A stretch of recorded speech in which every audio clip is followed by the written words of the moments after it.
Hi, everybody. This is Susan Duncan. I am guest producing again today for Hercules Invictus for the Living Hellenismos podcast, starring Tony Merzwicki, proudly presented by Mount Olympus. Tony has a fabulous guest on today, but first I would like to introduce our host, Tony.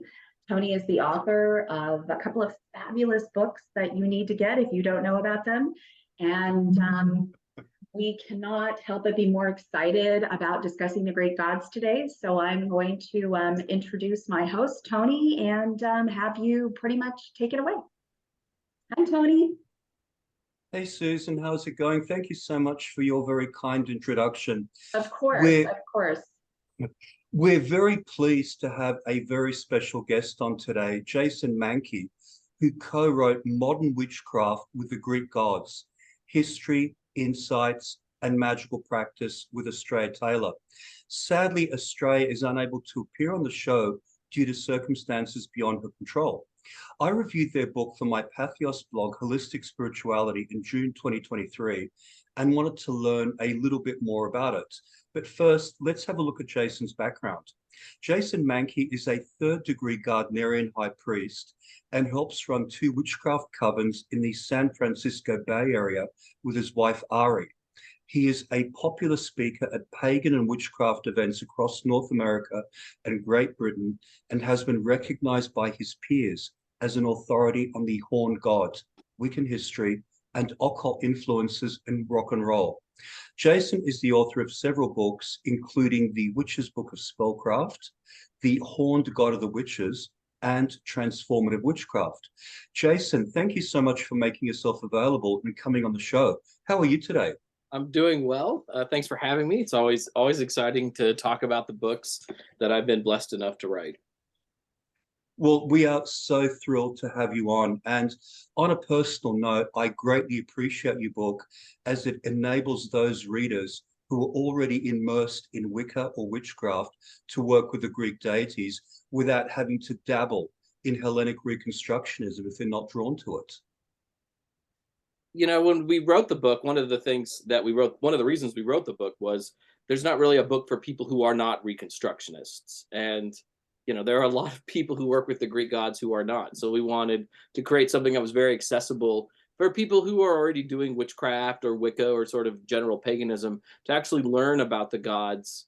I think a lot of the things we know about the gods can be very superficial sometimes. So we wanted to take readers on a little bit more in depth of a journey talking about them. Very cool. I have come across that numerous times in various public events where Wiccans and witches will tap into, well, Hecate's always a favorite. Artemis is another one. So, they do tap into a lot of the Greek goddesses. Yeah, I mean, I think when we grow up, we read Greek mythology very early in our lives. I mean, I remember reading Greek mythology by kindergarten, right? First, second grade. Didn't know how to say all the names. I called Persephone Persephone, which I'll never get over, which is my favorite mispronunciation. But, we grow up on these stories, and whether or not we become interested in worshiping those gods at such a young age, when we do decide that we're going to maybe go down a pagan or a magical path, we often hear their call and remember the stories that we grew up with and have these very fond feelings for the gods because of because we had to read them, and most of us enjoyed reading about them when we were young. So you're actually tracing your interest in the Greek gods back to kindergarten? Yeah, yes, very much so. What is it? The Dulaires, like the French couple's book of Greek mythology, where Zeus has many wives, is how they describe all of his fornicating. And I read that in kindergarten, and by second grade, I remember being really hooked on Greek mythology. My dad said, "Oh, here's my college textbooks on mythology," and I was reading parts of those at a pretty young age.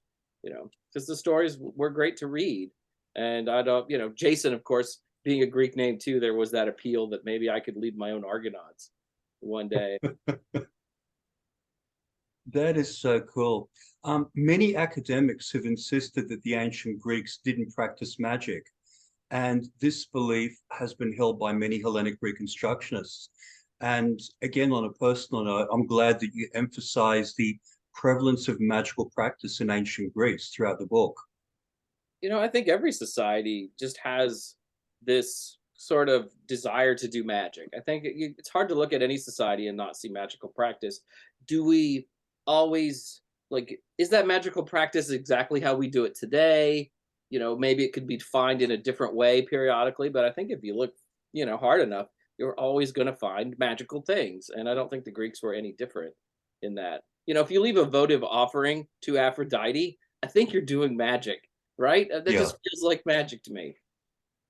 Yeah, pretty much. Just going off on a bit of a tangent, one thing I've noticed over the years is that a lot of academics impose their values on the particular cultures that they're studying. So you've got theologians working with the Hebrews, the ancient Jews, and also academics working with the ancient Greeks, imposing their value system. And of course, they wouldn't engage in magic because it was superstition. So they would ignore the facts. And I'm just going off on a tangent. One thing that really stood out in your book was that you wrote that the deities have continued to evolve over time. What signs of this evolution do you see?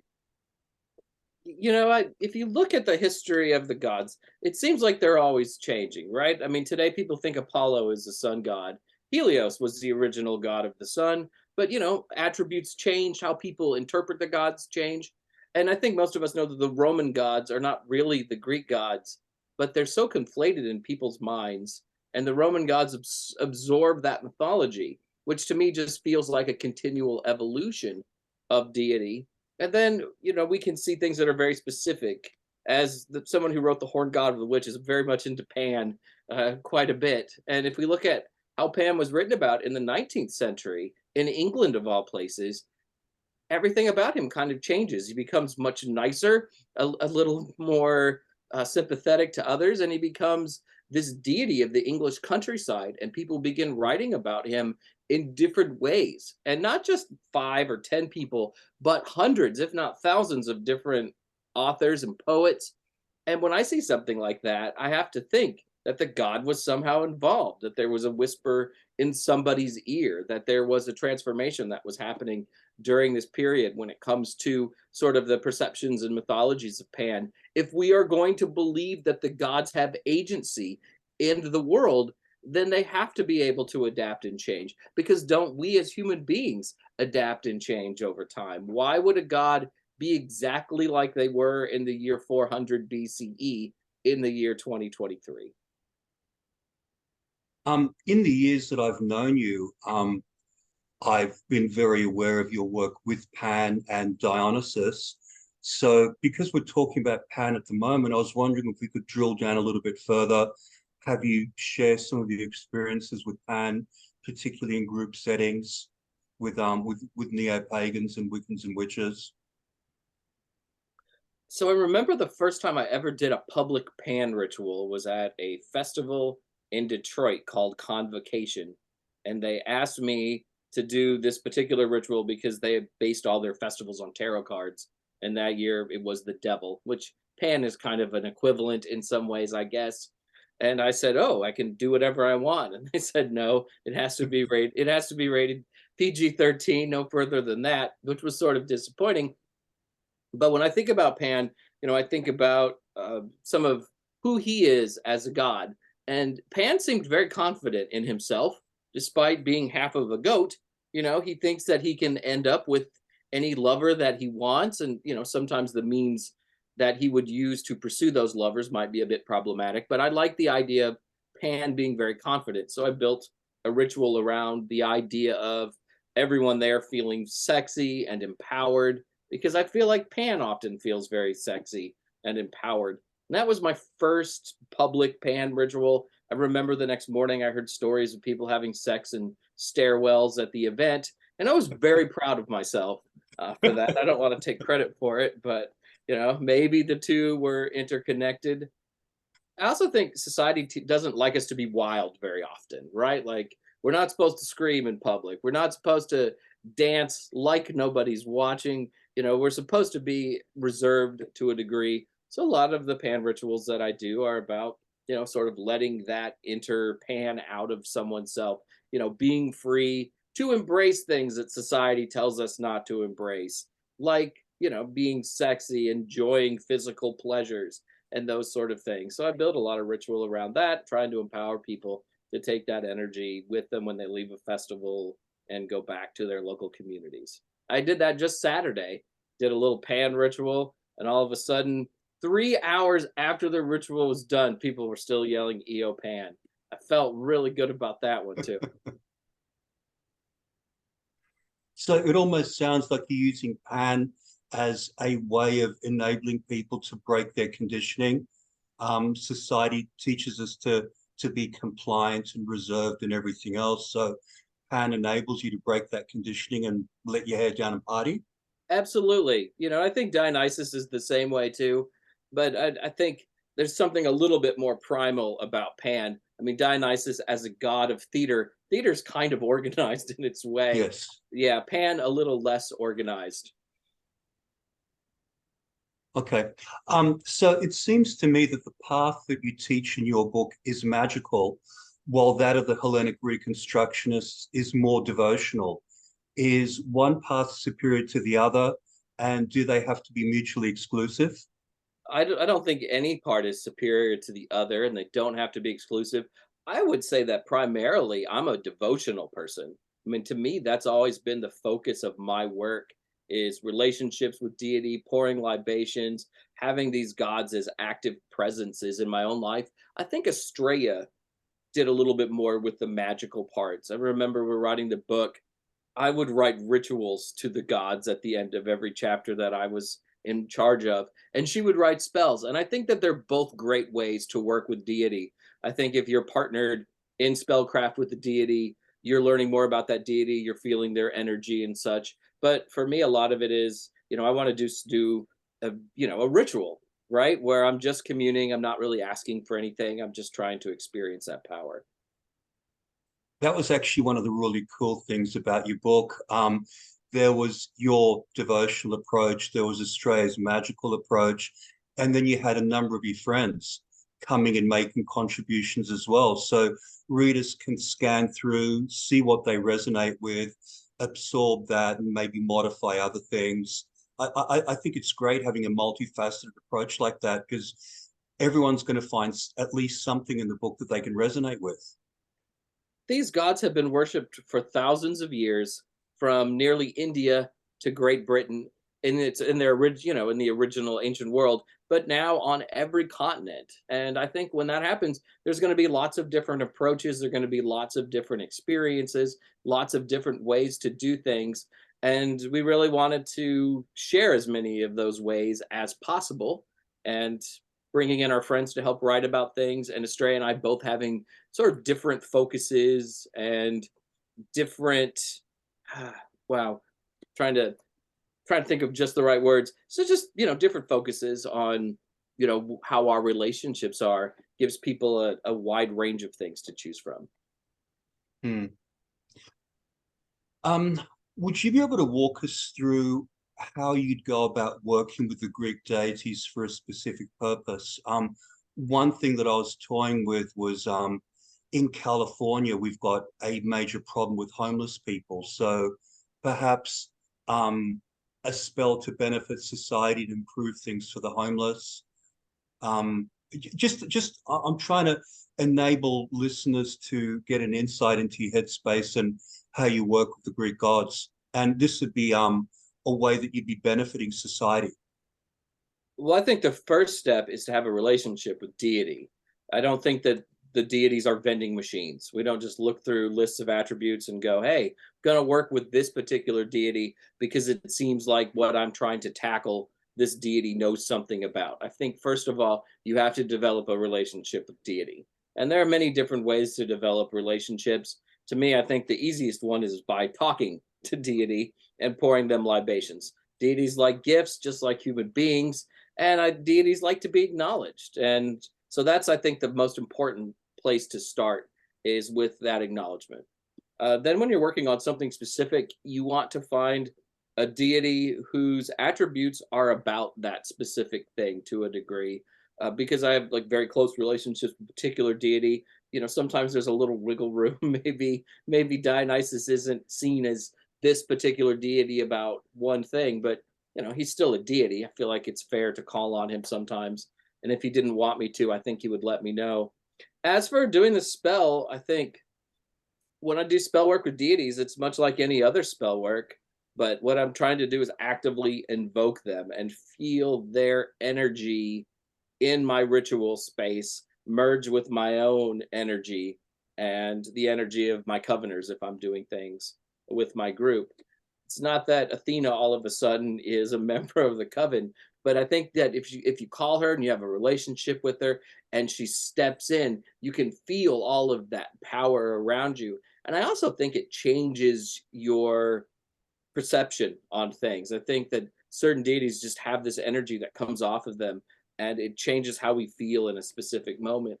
If I was doing a ritual to end homelessness, or at least to contribute to the process of ending homelessness, I think I would call Athena because of the organization, because she's a goddess of cities, and ask her to help me with whatever it is with that particular process. I don't know exactly how I would handle a spell for something that big, but I do think that we would raise energy in Athena's name and send it out and, you know, try to use that energy to nudge politicians and city leaders into doing the right thing and creating safe spaces for people who are unhoused and, making sure that others see them with humanity and see them as people deserving of dignity. That's really cool. So you talked about how you form a relationship with deity by talking with those deities. Does that come directly from the heart, or do you use various hymns like the Orphic hymns and the Homeric hymns? I have read poems for them before, because I like sort of tapping into things that happened 3,000 years ago or whatever. But I also sometimes read modern poetry for them too, because people are still producing poetry for the gods. But most often it's probably things that are just heartfelt, talking to them about whatever problem I have, or telling them why I'm pouring them this libation, or explaining why I feel their presence in my life and how I feel their presence in my life. It's mostly sort of just like talking to a friend, right? Like any other friend. You say what's on your mind, and maybe they don't respond exactly like a human does. But when I do have those moments where I'm interacting with the gods, I feel like I get replies. I just feel certain emotions come by. If I'm outside, I might hear something in a particular way. I usually almost always get some sort of sign that they are listening and paying attention to whatever I'm saying. Are there any workings that you're doing with your covens at the moment with the Greek gods that you could share? Well, we're at the harvest right now, so we often thank Demeter during harvest season, and she becomes certainly a focus in September as we get closer to the autumn equinox. And the same with Dionysus. So I live in the Bay Area of San Francisco, and my wife likes to go to Napa quite a bit, and there are a lot of wineries up there, and there are a lot of wineries here too. And we've always been big followers of Dionysus, so he ends up playing a big role in our rituals because this is the season of gathering the grapes and the wine crush, and by praising him we feel close to that energy. So they definitely play a role. And with Samhain coming up, Persephone is probably the major goddess that we honor during that particular period of time. To us, she's a goddess of life but also a goddess of death, and she helps us sort of bridge the veil between this world and the next. I'm not sure if I should be talking about this or not, but Susan's actually been working with Demeter a bit for a very different reason, as a way of bringing cohesion into the family. So you look at the tale of Demeter like dropping everything and letting the earth lie fallow while she went in search of a daughter. So for Susan, Demeter is all about bringing families together, reuniting them. So I just see that as a side benefit of working with her as a harvest goddess.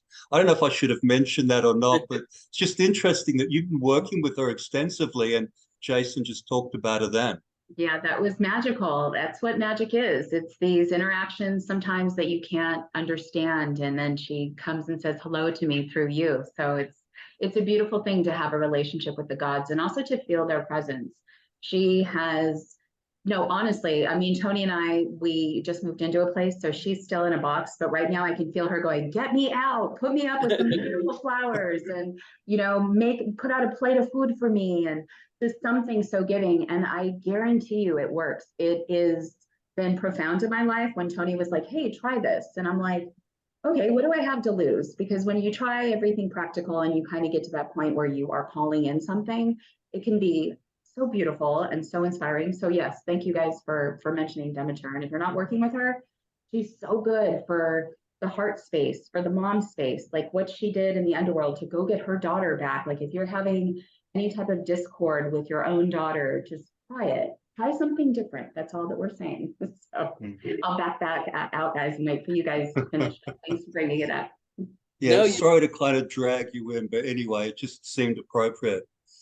So you mentioned the box though, and I think about that at this period of time. So we have a whole room for ritual in our house, and Demeter has a really good space in the ritual room. She has like a space of honor in the room, but in September she usually moves out into the living room and is on our fireplace mantle, which really is a devotional altar that we see every day all the time, and she really likes being there, and she knows that it's coming. I can kind of feel the knock. Like, Jason, when are you going to make that switch? And I'm like, it's still 90 degrees out. We got a couple more weeks. that is so cool. Are there any other gods or goddesses that your coven's working with that you think might be of interest? Well, they're all of interest, but you know what I mean. Aphrodite is always there. She's always there lurking. That's the matron goddess of our house is Aphrodite. My wife is a priestess of Aphrodite. When I was in the 9th grade, I had made an art project temple to Aphrodite. She has been a huge part of our lives for a very long time. So even if we're not actively doing a ritual or something, she's always there with us doing whatever it is. And as I said, she's one of our house deities. She's getting a lot of libations always poured for her. The first wine always belongs to her and Dionysus in the house. So she's right there. So it sounds almost like you're using her as a guardian of the household. I think in some ways she is for us, and maybe that's not one of her traditional attributes, but I feel like she's really blessed our life together and has always been looking out for us. The same with Dionysus. That's the god my wife feels closest to. And yeah, they're like a part of the family in the house. I mean, you walk into the living room and there are shrines to Aphrodite and Dionysus where we, pour libations and build holiday and seasonal displays around them. I mean, they're just integral to the functioning of our home. Actually, I'm sort of fascinated by all this. Could you walk us through your home verbally? Just talk about the statues that you have, how you're working with the Wheel of the Year, that sort of thing. I'd be fascinated to hear all that, how you've actually incorporated the Greek gods, not just into your home, but into the annual cycle. So we have a living room, and there are basically 2 altars in the living room. One is above the fireplace mantle, and then one is on the bar at the end. And the bar is really just a cabinet where all of the liquor is stored. In a lot of ways, the bar cabinet is the easiest place to honor them because it sits lower and it sits much more prominently because we're walking past it all the time because it leads into the kitchen and it leads into the hallway of our house. And that's where Dionysus and Aphrodite sit throughout most of the year. I like to decorate. I like to decorate for the seasons, and they always tend to stay there no matter what season we're in. There might just be different flowers on the altar. There might be different decorations on the altar, but they're always there. The fireplace mantle, that's the one that changes the most. That's where Demeter will be in a couple of weeks at the house. And then during Yule, there's a little bit extra Dionysus that goes into that space, because when I think of Yuletide, for whatever reason, I really think about Dionysus, who I'm convinced is Dickens' Ghost of Christmas Present in a lot of ways. And it just feels like the right deity for that particular time. As we go through, winter's pretty much a harsh period, but it is a period that we see with Aphrodite again. And she gets a little extra space on that mantle during that time of year. Some of it's Valentine's Day, but some of it is also that you're inside together with someone you love looking for warmth, which might lead to other things. So it seems like a good time to honor her. You know, in the spring, there's a little bit of a Persephone, because you know we're welcoming that return of the green and the return of life, and she's there. And gosh, who's there? Who's right? Summer is my least favorite season, so it's the one that I'd probably decorate for the least, and I probably move deities in there the least. Yeah, right now there's just some extra Dionysus and Aphrodite stuff on it. It hasn't really, it's not really a particular deity of summer, just probably because I have such a distaste for it. But that's the living room, and you know there are deities everywhere in the living room. You go into our ritual room; that's where most of the other deity statues are at. There's quite a bit of them. We also have a bunch of paintings on the wall that were done by Laura Tempest Zakroff. 6 of them that are originals by her, and 4 of them feature Greek gods. Wow. Yeah, and there's a shrine in there for Pan. There's a shrine in there for Dionysus. There's a shrine in there for Aphrodite. As I said, there's a lot of Aphrodite at our house. There's that place for Demeter. Yeah, we like to want all the gods to feel at home. And Athena also. There's a little hutch at the front of the house. Athena is almost always in the hutch of the house for stability and organization. Cool. What about the other Olympic gods that you haven't mentioned? You know, like Ares and Hermes and the like. Do you work with them as well, or? Some of them, definitely not Ares though. That's the one that's kind of an exception to the rule. When I was writing the book, I poured him some libations because I felt bad that he was mostly neglected. He has probably the shortest section in the book. But Poseidon is a god that we really like, living close to the ocean. We invoke his name when we're down at the beach and in other spots. And when we travel, we'll pour libations out to Poseidon before we go, especially if we're crossing an ocean. Seems like it's really appropriate. The first god I ever uttered a prayer to was Zeus in the Wow. 2nd grade. And I remember leaving my house in February, celebrating President's Day or something, and had the day off of school. And I just wondered to myself, why don't people worship the Greek gods anymore? I'm just going to say a prayer to Zeus really quickly. And, you know, it's just something that stuck with me. So Zeus is around. Working on the book, I really fell in love with Hera in a lot of ways, who I think is mostly a very misunderstood goddess because the mythology is usually not particularly sympathetic to her. No, she was very jealous and always sneaking up on her unfaithful husband. Yeah, Yeah, she's not portrayed very nicely at all. yeah. There's been plenty of rituals with Hecate, you know, invoked at our house, though she's not a goddess that we are particularly close to, which surprises a lot of people just because of her popularity in the greater pagan and witchcraft world right now. Hermes is a god that I really like, is the father of Pan, you know, and it's definitely not a second stringer, but he just, I don't know, it's like you just fall in love with certain figures and the Yeah. others maybe not quite as much, and that's sort of what happened to us. Or maybe they just didn't need us as followers so much, and the other ones were a little bit more insistent. So you said you don't work with Hecate very much. In pagan circles or witchcraft circles, I should say, she's viewed as a crone figure, whereas to the ancients, she was pretty well a maiden, you Right. know, roughly on equal footing with Artemis. So how do you work with her? Oh, I very much am aware of her actual kind of historical way of being. So to me, she's much younger, definitely not a crone in Hmm. any way. Though when I think of her, though, for whatever reason, I tend to think of her as being a little bit older than Artemis, who seems perpetually stuck at about 15. Maybe it's just because of the modern depictions of Hecate that you see so often. It's sort of clouded how I view her in a way. Yeah. So maybe a little bit older, but not significantly so. Plus, she presided over teenage girls. They would make offerings of hair to her and do the dance to the bear, which has kind of been lost to us over time. So she was very much tied in with teenage girls. So Yeah. yeah, I totally see that. And also just the amount of dominion over things that she has, and some of those ideas go back to Hesiod. I mean, they're very, very old. It just, this is a figure of great power and wisdom and presence in our world. So I think in my brain I built her up in some ways. Yeah, Hesiod was actually very devoted to Hecate.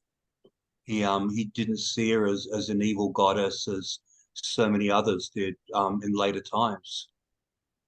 Just one of these dichotomies about her. Yeah. Well, I was working on the book. That was one thing that really sort of surprised me, because I don't think I'd ever done a deep dive into her history before working on this book. And then seeing how he writes about her, which was so different from basically everyone else writing about her at that Yeah, particular period of time. Or if you go back to something like Walter Burkett's Greek Religion, which is a lot of books, which is a book a lot of people have read, she gets, a half of a chapter in that book. And then Hesiod is writing about her in these very big ways. I think that she's always been a goddess where people's opinions of her very much differ. so, what other gods do you work with in your household? I'm just sort of teasing all this out. I love the way that you've incorporated the Greek gods into your life. So when you travel, you pour out libations to them. I mean, that's what the ancient Greeks did. They seamlessly incorporated the veneration of the Greek gods in with their daily lives to the extent they didn't even have a word for religion. Right. We pack up the little altars with us when we travel too, so we can continue to pour them libations, and they can be in our hotel room or our Airbnb. There's a couple of other deities that we're close to. Kronos is one that really stands out for me as somebody who loves horned and antlered deities. But one thing I really love about Kronos is when you go back and you see Kronos on something like the Pillar of the Boatman, which was an altar built in what is now Paris, France. Who's on there? Jupiter is like right on there with him, and he's often surrounded by Roman deities, and those Roman deities are often depicted in ways where they look like Greek gods, right? So I feel Yeah. like he's a cousin, maybe in a way, or something. That there were people back then who certainly worshipped both and crossed pantheons. And then Aradia, as modern witches, I've always been really fascinated by Charles Leland and things. But then again, you go back and you read Aradia, and who is Aradia's mother? It's Diana, right? Who has Yeah, those attributes of Artemis. So they're never too far removed from the Greek gods. that's true, except for her consort being Lucifer, That's true. which kind of complicates things just a little bit. It does. It does a little bit. But, I don't know what to say about it. But yeah, it does complicate things. Yeah. Um, God, I was actually thinking of something I was going to ask you while you were talking, and it's out of my mind. So, gosh. Um, well, another question I was going to ask you was that many Hellenic reconstructionists work with the lunisolar calendar of ancient Athens, whereas you've opted for the Julian calendar, which is used by most of the world's population. Do you think there are any advantages for witches who decide to use the lunisolar calendar? I think that, if you want to get in touch with how the gods were worshipped, 2,500 years ago or whatever, using a different calendar, has a power and energy. And I think that's a different way to connect. But I think for most of us, we're like so focused on the calendar that we really use today, right? Like and that's the one that appeals to us. And that's the one we know. And that's how we judge how the seasons roll by. And that's the one that's going to resonate. And I don't see anything, I think the gods fit in just right there too. Yeah, I tend to work with the Julian calendar as well. I have tried working with the lunisolar calendar, but even with Hellenic reconstructionists, they differ on when the month should actually start. So some do it from when the lunar crescent is first visible, and others just start the month the day after the dark moon, just to make it easy. And there's some disagreement on when some of these holidays occurred too, because it's hard to translate, those calendars into our modern calendar. And we're only really looking at mostly one part of Greece too, isn't it? Athens, that we're Athens, yeah. mostly, yeah, we're really trying to reconstruct, and again, I think that's an interesting way to approach it. There's certainly nothing wrong with that, but I don't live in Athens. So my year is very different from what they experience there too. Yeah. I mean, yeah, as I said before, if I have an ulterior agenda, I want to see people working with the Greek gods again. And if they're not going to do it in a strict sense, the way the ancients did it, then working within a Wiccan concept or a Golden Dawn modality should work just as well. So long as people are calling on the gods, I'm happy.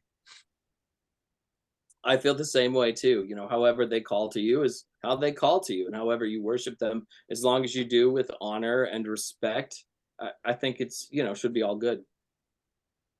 Yeah.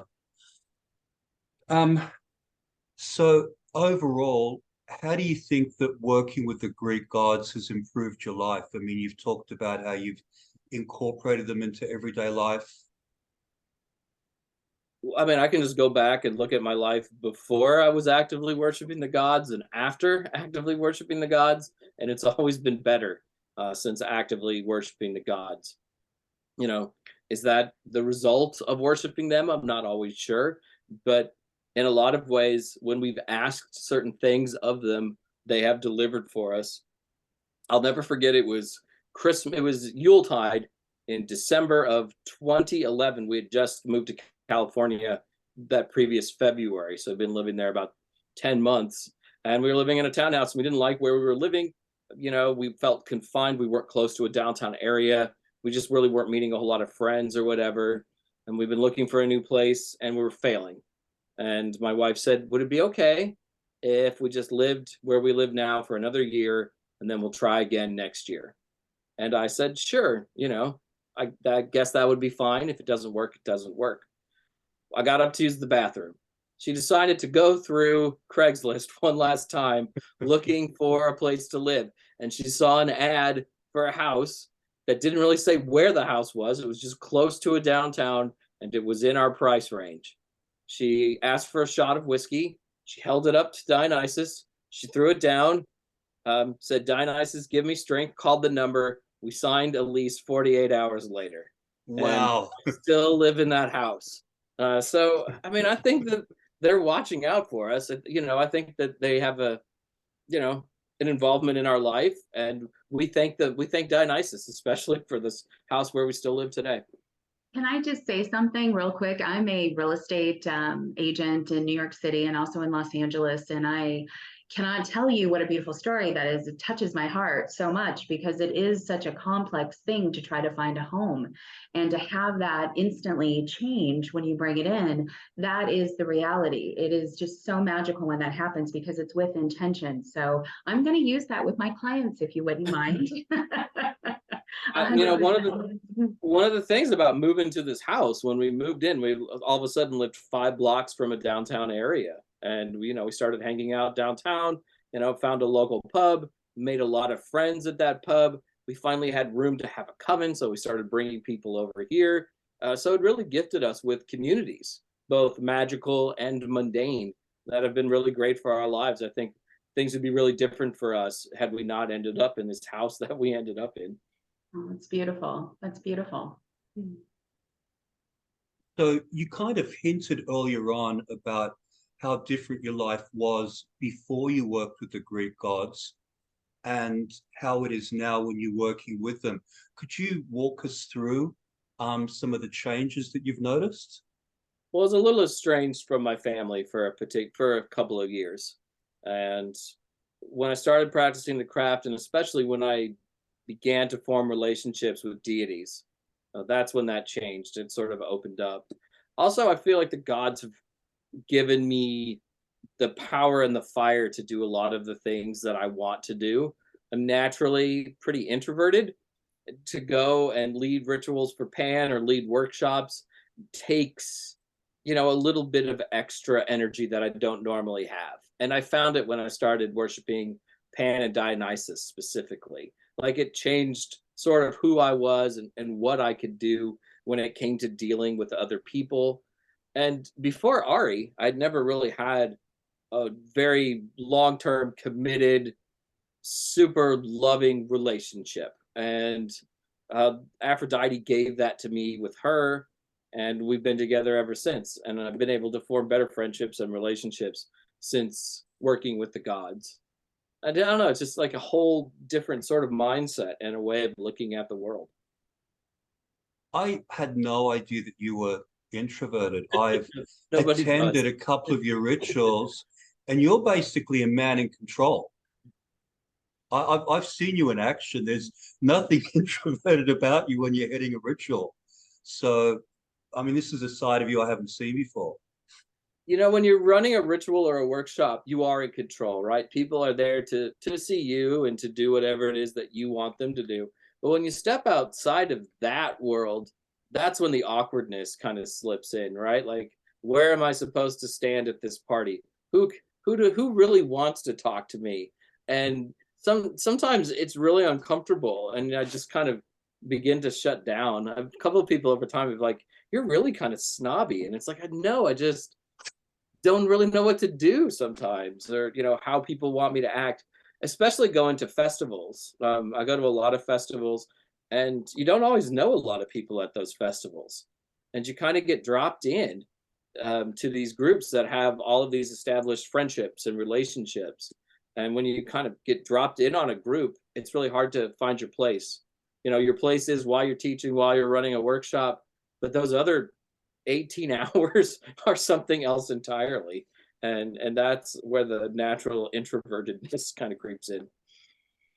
Well, so for anyone listening who is an introvert, which god would you work with to help bring yourself out of that, to become a little more extrovert, a little bit more confident? For me, it was definitely Pan. That was really the first Greek god I had a really intense relationship with, and really felt their energy specifically. In my early pagan days, it's especially when you're in that Wiccan witchcraft sort of sphere, it's all goddess and god, right? All goddesses are one goddess, all gods are one god, and nothing specific. But Pan was this very specific deity who kind of just gave me this energy and this drive and this ability to often feel comfortable in front of people that I didn't really have before. Well, wow. So we've covered a fair bit of ground. Is there anything else that you think we should talk about to help people get a better appreciation of working with the Greek gods?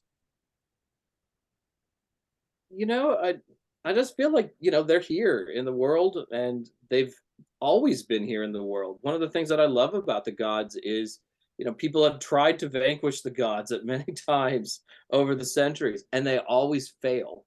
Their names are always on people's lips, and people are always writing new stories about them too.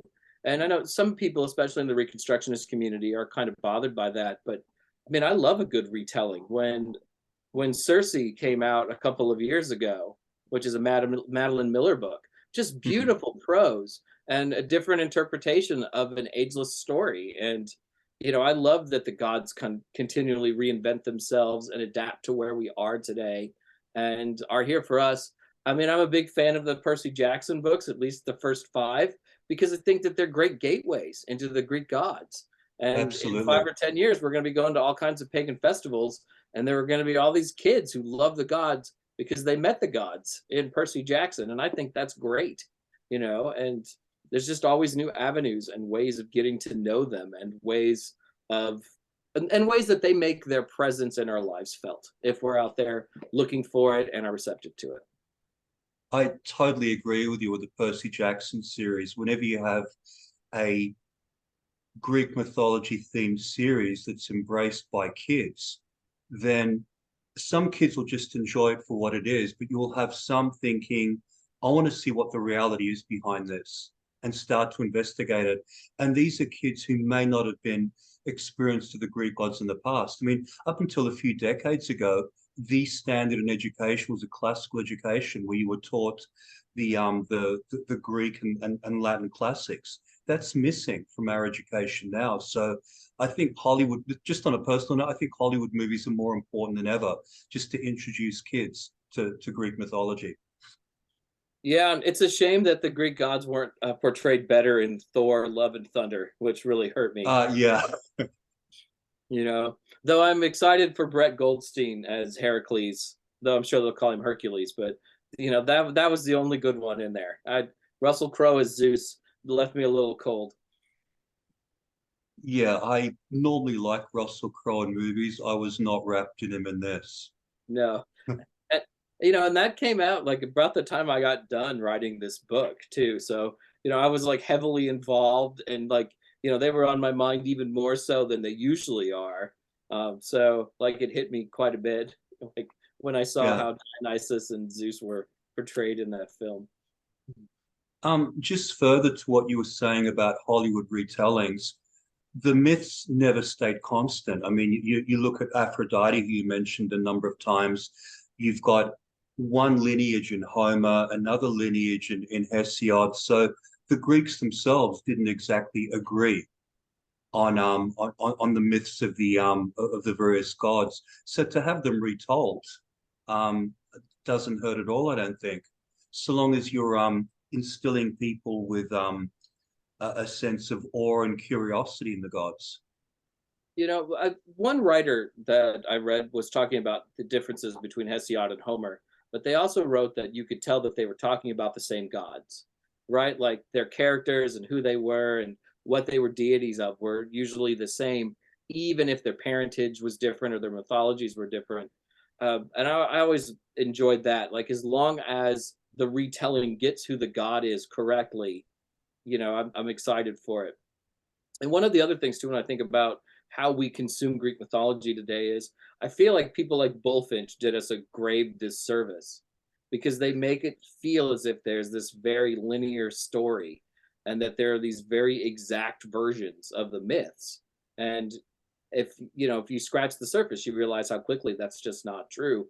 And there are lots of different versions of all of these stories, and not all of them agree on the details of everything. And we're kind of conditioned to feel like that wasn't how it was, but the gods were very different from city state to city state.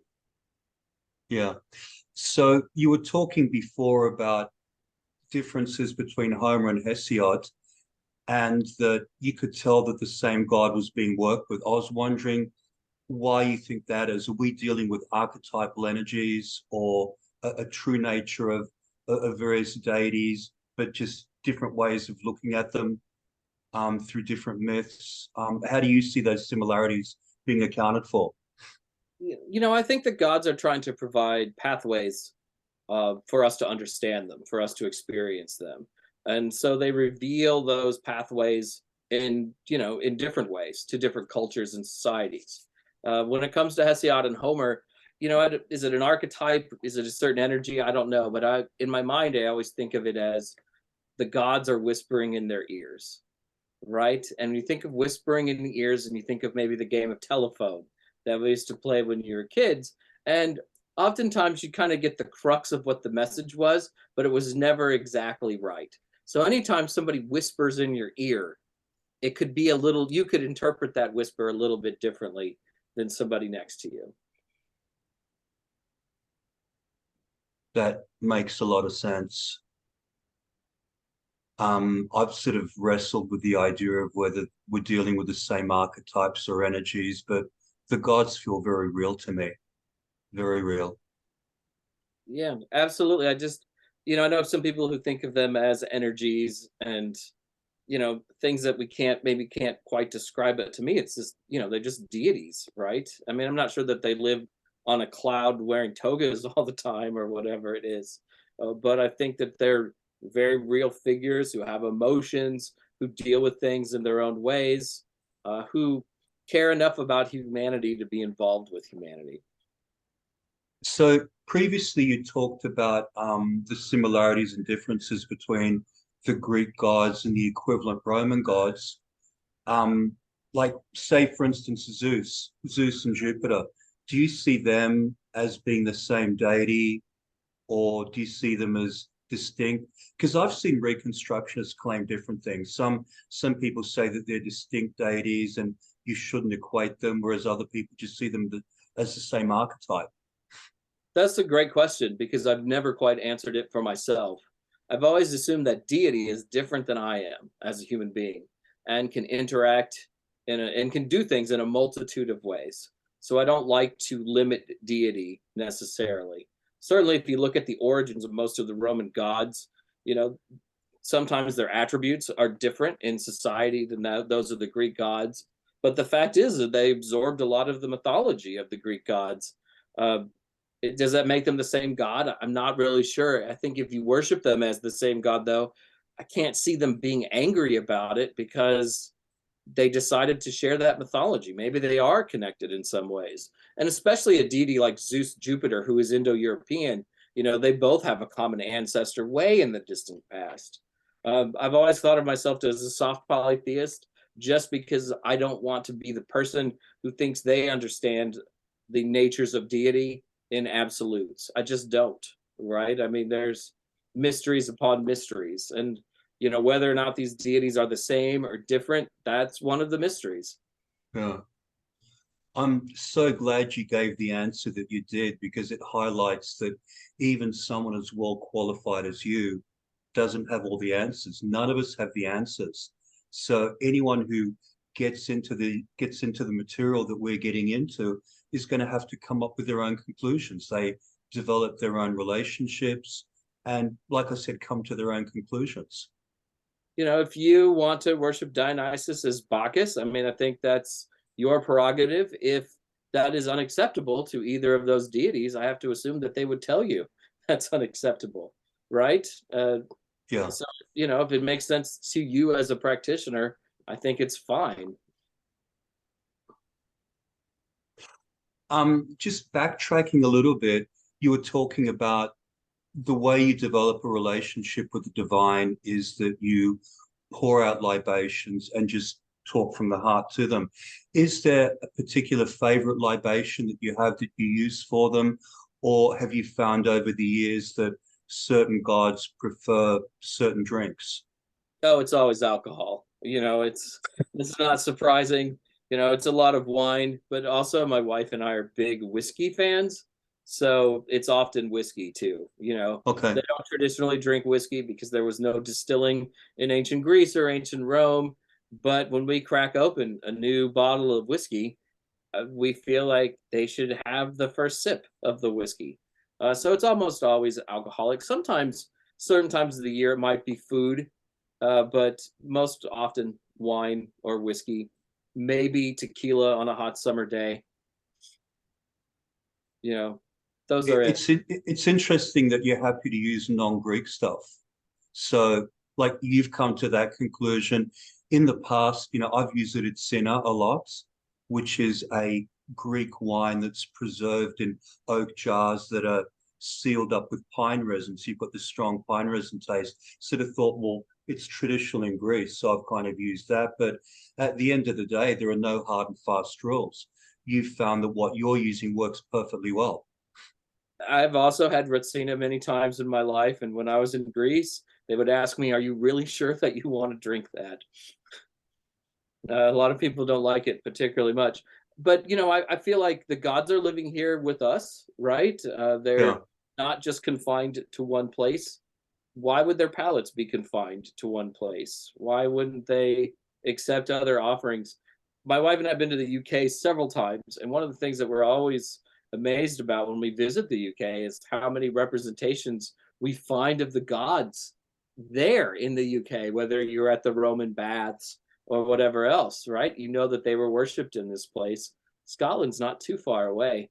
I'm sure at least some of them have developed a taste for good single malt scotch. I love the way you think. And especially living in California, I mean, we have a lot of really great Cabernets and Merlots and stuff. And, when we go to wine country, I mean, we feel Dionysus there, right? I mean, it's not his native land, but he certainly moved in there 120 years ago, or there wouldn't be all these grape fields everywhere. And, you can feel that power and that energy around him. And a lot of the wineries reflect, have, stylistic motifs from ancient Greece or from the Roman, or not Roman, but Italian Renaissance. And a lot of imagery in the Italian Renaissance goes back to the Greek gods too. So you see them there, like frescoes of Dionysus in a modern day Napa Valley winery, right? I mean, he certainly made his home there. Seems quite comfortable. The ancient Greeks traveled quite extensively. So they set up colonies in Asia Minor, in Sicily.